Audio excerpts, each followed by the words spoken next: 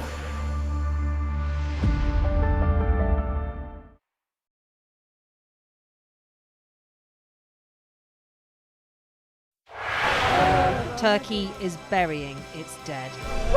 Whole families died in this collapse. Generations wiped out. I'm Siobhan Robbins, Sky's Europe correspondent based here in Berlin. This is just a small sample of the deadly arsenal taken off the streets. Anyone should say, I'll do that, and then have to go and shoot someone. Yes. Sky News, get the full story first.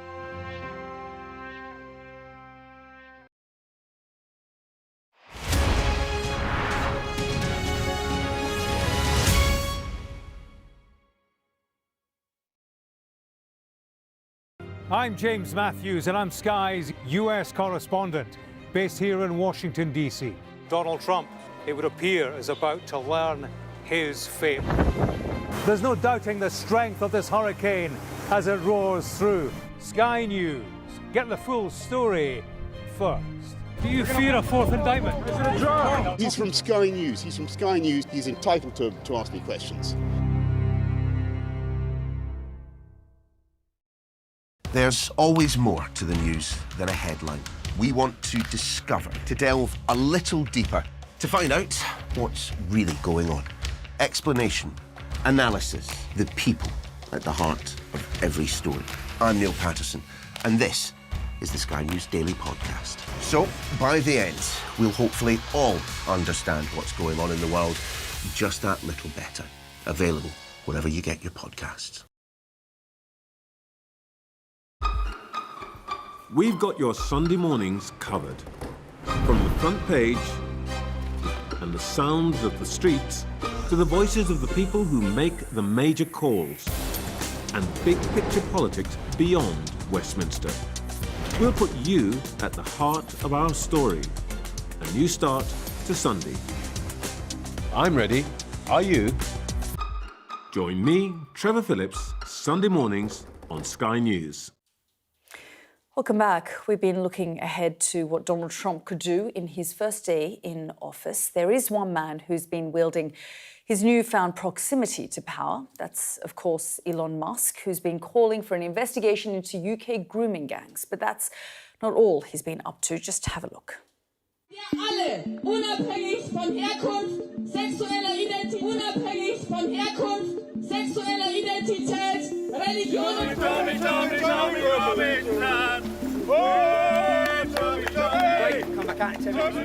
Those who are cheerleading Tommy Robinson are interested in justice.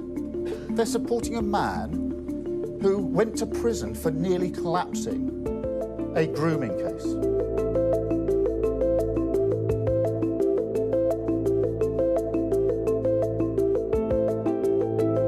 Those that are spreading lies and misinformation as far and as wide as possible are not interested in victims.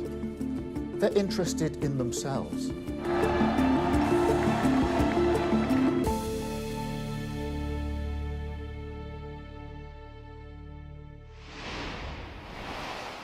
Well, let's bring in our US correspondent, Martha Kellner. And Martha, I mean, this is a case of Elon Musk trolling the UK and the Prime Minister, but given his proximity to Donald Trump, I guess it's not something that can just be ignored. No, and I think it's of increasing concern, Yalda, on both sides of the Atlantic. This is the most powerful alliance in the United States, in the world right now. You have the world's richest man in Elon Musk and the man who will be the president in a couple of weeks' time. It's certainly the most intriguing alliance, and it's easy to see how it came to be. Elon Musk ploughed $250 million of his own fortune into trying to get Donald Trump elected. He's since become his right-hand man, consulting Donald Trump on future policy, on cabinet appointments too. And when Donald Trump takes office on January the 20th, Elon Musk will become head of the newly formed Department of Government Efficiency too. I guess the question that looms over all of this, though, is just how long this newly formed bromance can last, given the characteristics of both men, both very forthright in their opinions, both famously combustible too. And there are, fault lines already being exposed between the two flanks of Donald Trump's party, between the new billionaire tech bros in Musk and in the entrepreneur Vivek Ramaswamy. They're calling for relaxed rules on immigration, especially where the tech industry is concerned, perhaps self-serving there.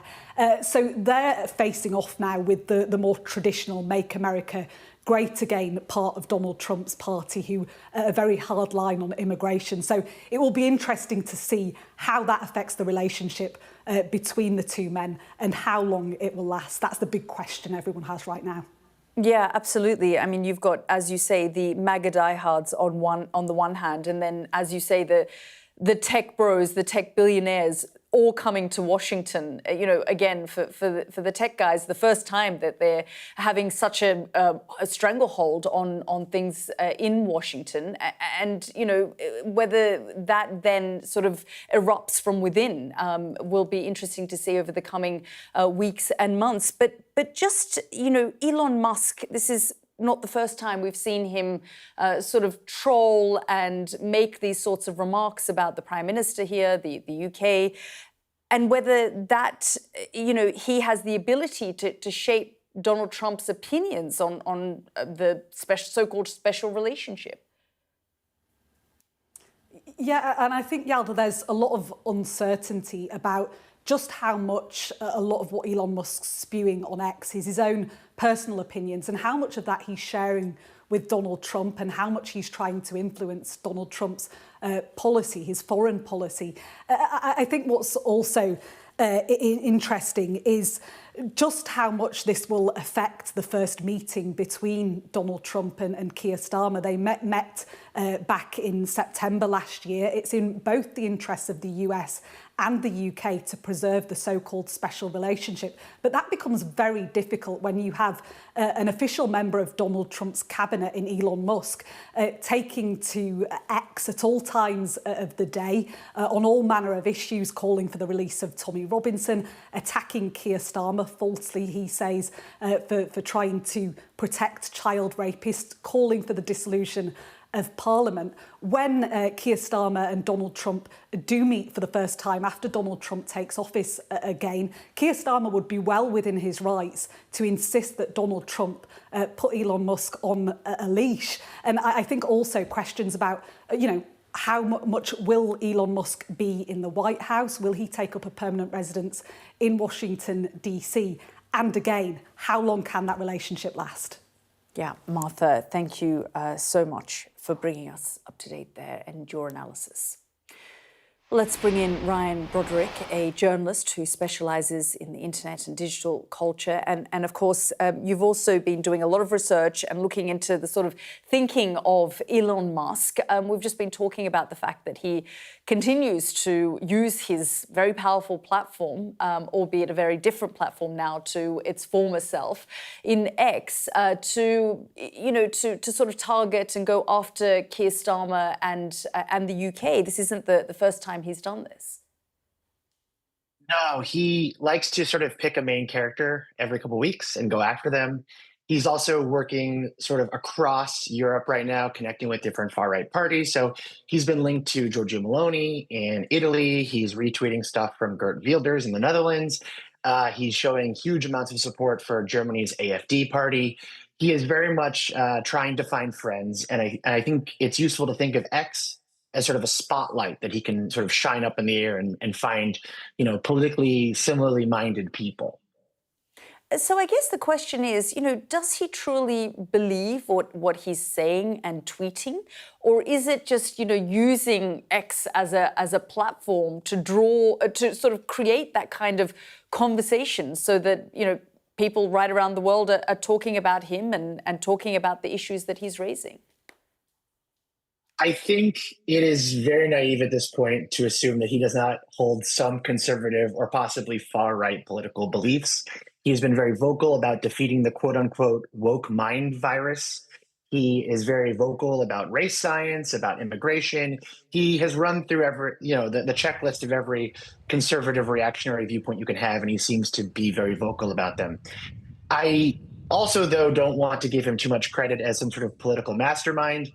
I view a lot of this as him trying to insert himself into political conversations around the world, because he is, at the end of the day, a businessman who does not like regulation. And I don't think it's an accident that he is sort of creating a network of allies that might be anti-EU. The people that he's connecting with on X are very much like that. And I think it is probably useful to think of the EU as one of the last adults in the room that might be able to regulate, say, Tesla, or regulate X, or any SpaceX, anything like that. So I think that is, his first concern, and the politics might exist downstream of those business concerns. And I guess then, a follow-up on that then is, how much of an impact then do his words actually have, do you think? This is the million-dollar question. Twitter, before it was X, was never particularly big. It was effectively a large chat room for the world's journalists, but it was not a particularly popular website. It was always much smaller than Facebook. And X, since it has been rebranded by Musk, is even smaller. It is hemorrhaging users. It is losing money. It is losing advertisers. Its premium service, X Premium, has gone up by, I think, around 40% since last month in terms of monthly costs. Like, it is not doing well. But it allows him to project a sense of importance, a sense of impact.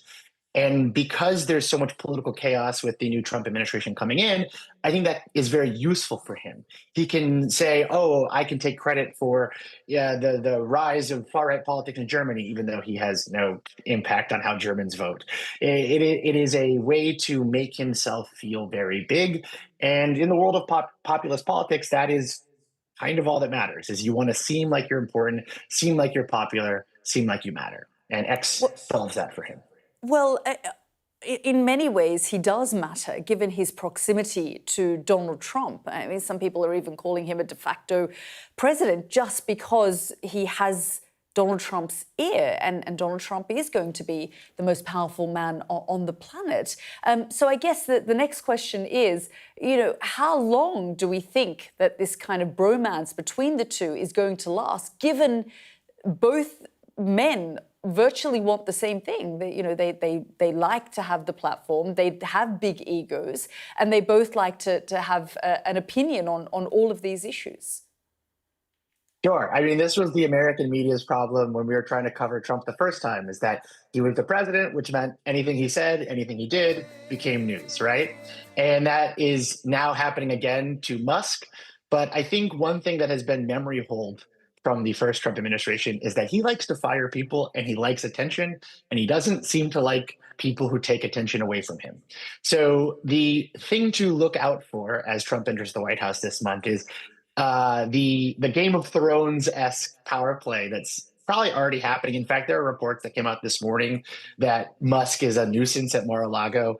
You have to remember, at the end of the day, we're not talking about people who are focused primarily on politics or policy or agenda. Obviously, those people exist in the Trump White House, but Trump himself has proved to be a creature that thrives on attention, and he wants to be the center of it. And Musk also wants to be the center of attention.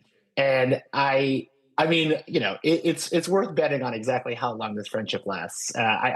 It's possible that Trump breaks up with Musk within the first year, seeing as how their egos are so equally massive. Well, we'll have to wait and see. Ryan, thank you so much for joining us here on the programme. Thanks for having me. This is The World with me, Yalda Hakim. Next up on the programme, where did it all go wrong? The rise and fall of Canada's Justin Trudeau.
weeknights on Sky News. This is your chance. Tell people. Welcome to the Politics Hub. Our police force has apologised. If you want to find out about Grimsby, you come to the docks. I'm live in Jerusalem. Are you not concerned that that could lead to all-out war? Hello there, good evening. There are fears of an upsurge in violence. What's at stake here? You are watching the press preview, a first look at the front pages as they arrive. Welcome back. Bowing to rising discontent within his party and anger among voters, Canadian Prime Minister Justin Trudeau has announced his resignation. It brings to an end almost a decade in power for the centre-left Liberal, the son of one of the country's most well-known former leaders. International correspondent Diana Magnay reports.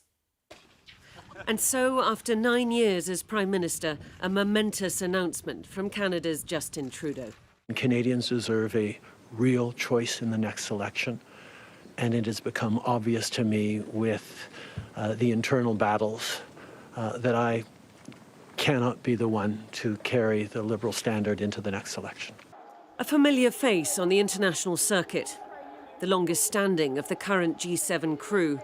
Justin Trudeau championed Ukraine, the climate and liberal values, which saw him come in with a strong mandate in 2015, but is not what voters want now. Prime Minister, was it a productive meeting with President-elect? It was an excellent conversation.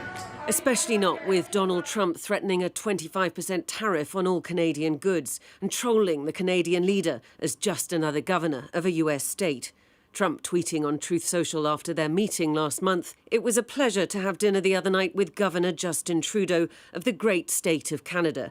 I look forward to seeing the governor again soon so that we may continue our in-depth talks on tariffs and trade." He grew up as Canadian political royalty, son of a revered Prime Minister, meeting the Queen first as a 5-year-old. Rather different sentences. Yes, I will say you were much taller than me the last time we met. But his political star could not outshine the economic crunch from COVID. And in December last year, the sudden resignation of his finance minister dealt a final blow. Chrystia Freeland charging the government in the face of Trump's trade threats with costly political gimmicks, which make Canadians doubt that we recognise the gravity of the moment. The opposition Conservatives now hold a huge lead in the polls. Justin Trudeau left with these words for his rivals. Stopping the fight against climate change doesn't make sense. Backing off on the values and strength in diversity that Canada has always worked to pull itself together on is not the right path for the country. But with his popularity in shreds, he has concluded that the political path forward is not for him to tread. Do you think it's irresponsible to resign? Why not earlier? Diana Magnay, Sky News.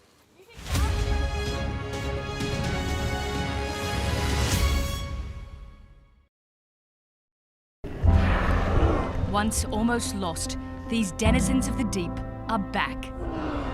The problem for these whales is global warming. Water temperatures are rising. We're worried that the animals are actually starting to starve. Deadly and outdated. What do you think should happen to the net? I would like to see them go. I'm Nicole Johnston, Sky's Asia correspondent, based here in Beijing. A towering monument to the China dream and its demise. From one end of this country to the other, China is littered with real estate that's falling apart. China is facing a tsunami of the elderly. We have to work as long as health allows, otherwise, no money. China is under pressure to pay for the pensions of 500 million retirees. I've reported on a wide range of stories from around the world. Mass protests forced the president to flee. The sight of the president's private swimming pool only reinforces to Sri Lankans the great divide here between rich and poor. Aid groups say Gaza is now the world's most dangerous place to be a child. The Israeli army has raided towns and villages all over the West Bank. These tunnels run all over Gaza. The Gaza Strip is ridden with them. The referendum designed to unite the country has only deepened its divide. Sydney's floodplains underwater again. This is the third or fourth time in the 18 months that their homes have gone under. Sky News, the full story first. It may seem like a gimmicky toy, but it is part of the global race between the United States and China for new technology. This elite engineering designed to humour and to help us. We're rolling. Welcome to the world. Our new podcast, starting now. It's very exciting. Every week, we'll be reporting from the world's trouble spots. We get to hold those in positions of power accountable, and we get to ask the questions that the audience, the listeners, want to know about. And that's why it is so important that people tune in, come along for the road, come along for the journey. It'll be fun.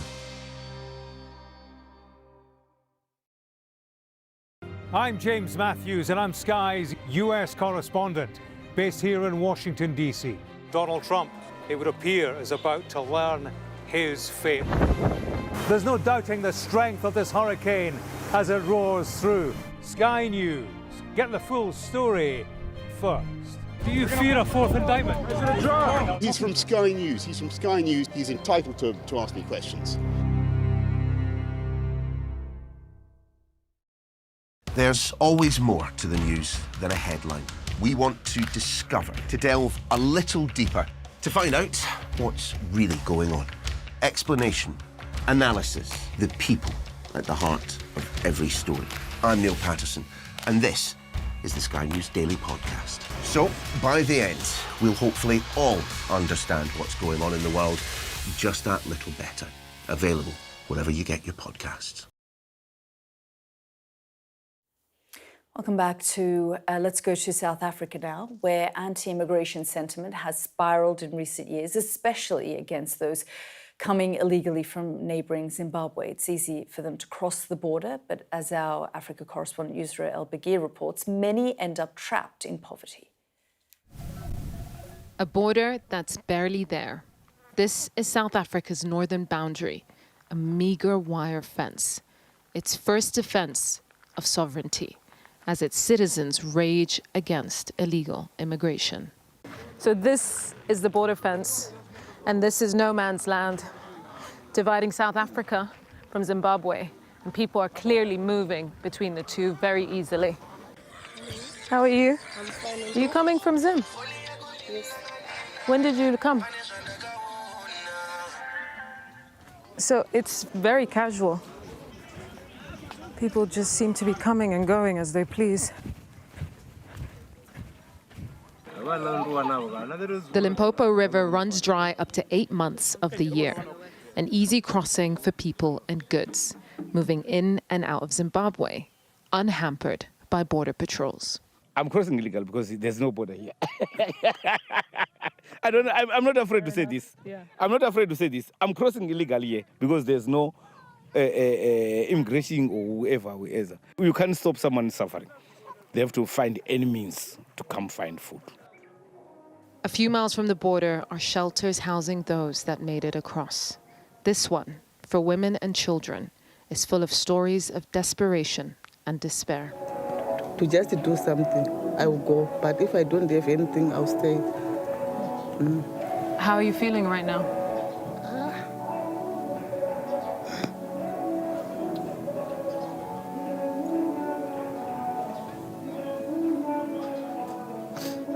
My life is too tough.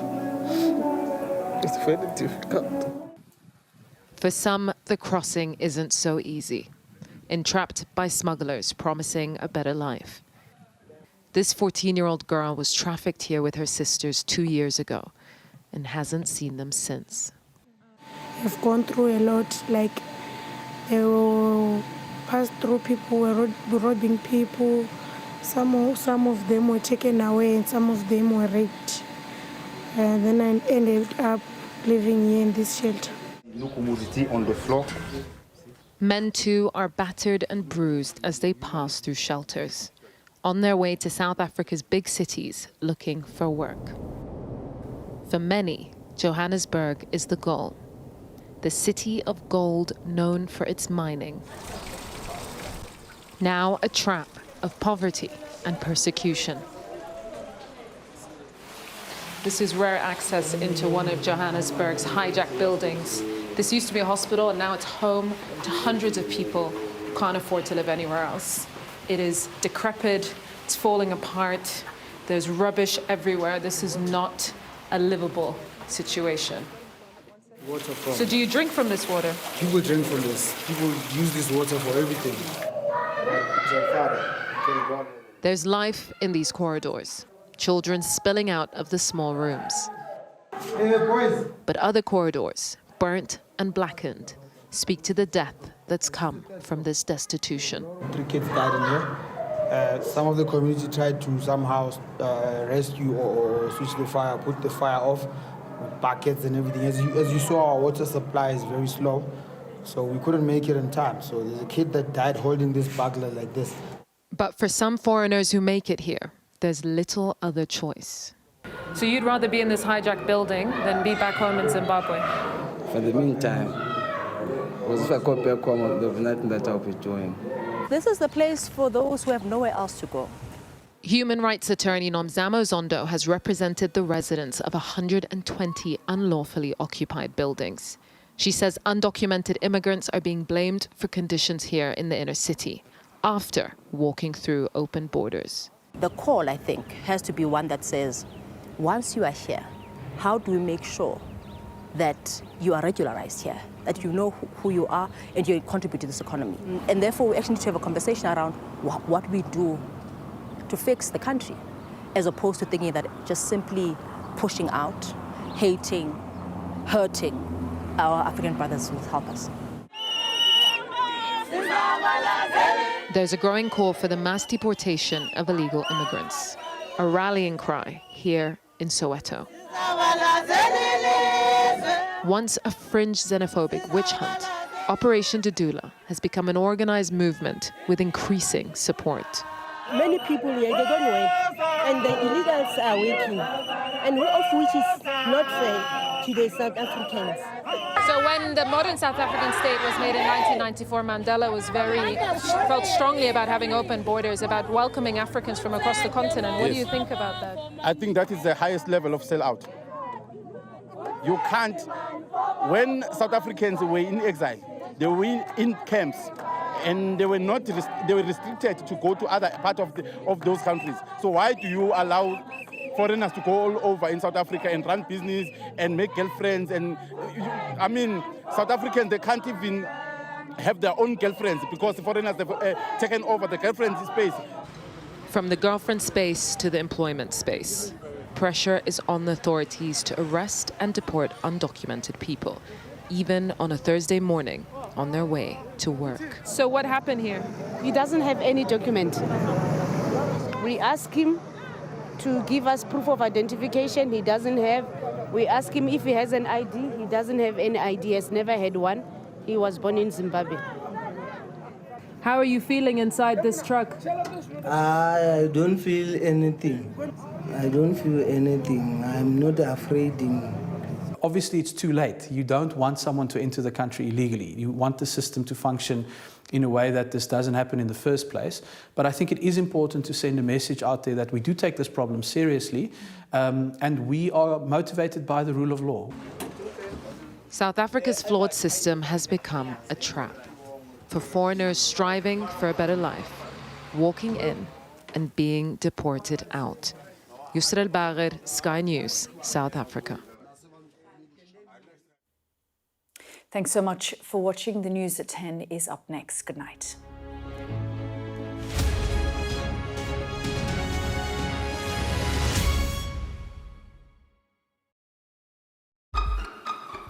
We've got your Sunday mornings covered. From the front page and the sounds of the streets to the voices of the people who make the major calls and big picture politics beyond Westminster. We'll put you at the heart of our story. A new start to Sunday. I'm ready. Are you? Join me, Trevor Phillips, Sunday mornings on Sky News. Weeknights on Sky News. This is your chance. Tell people. Welcome to the Politics Hub. Our police force has apologised. If you want to find out about Grimsby, you come to the docks. I'm live in Jerusalem. Are you not concerned that that could lead to all-out war? Hello there, good evening. There are fears of an upsurge in violence. What's at stake here? You are watching the press preview, a first look at the front pages as they arrive.